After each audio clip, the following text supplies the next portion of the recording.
వేసిన ఇండ్లే వీళ్ళ టార్గెట్. ఇంటి ముందు ఉన్న వాహనాలే వీళ్ళ టార్గెట్.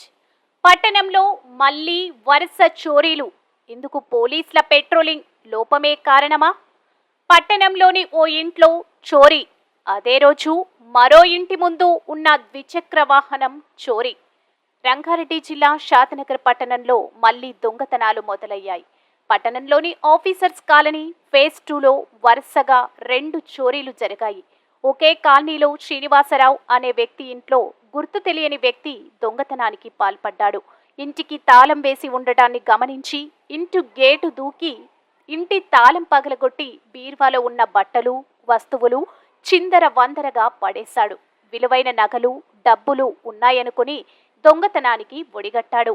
ఇంటి యజమాని ఆంధ్రాలో వారి బంధువుల అంత్యక్రియలకు వెళ్లడం, ఇంటికి తాళం వేసి ఉండడాన్ని గమనించి దొంగతనానికి పాల్పడ్డాడు. కానీ యజమాని ఇంట్లో విలువైన నగలు, డబ్బులు పెట్టకపోవడంతో ఎలాంటి నష్టం జరగలేదు.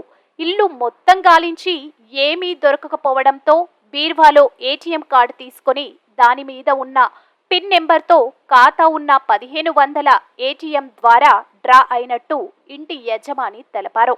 అనుమానం రాకుండా ఇంటి వెనకాల నుండి గోడ దూకి పారిపోయాడు. ఇదే కాలనీలో ఇదే రోజు తెలుగు రమేష్ అనే వ్యక్తి ఇంటి ముందు పెట్టిన పల్సర్ వాహనం దొంగిలించబడింది. అతను పోలీసులకు ఫిర్యాదు చేశాడు. త్వరలో కనిపెడతామని చెప్పడంతో ధైర్యంగా సరే అనుకున్నాడు. దొంగతనానికి పాల్పడిన ఇంటిని పోలీసులు సందర్శించి అక్కడ ఆధారాలు సేకరించి సంఘటన స్థలంలో ఫోటోలు, వీడియోలు తీసుకున్నారు. ఏది ఏమైనా పట్టణంలోని పట్టణానికి చివరిగా ఉండే కాలనీలలో పోలీస్ పెట్రోలింగ్ చేయకపోవడం వల్ల దొంగలు రెచ్చిపోతున్నారు అని ప్రజలు భావిస్తున్నారు.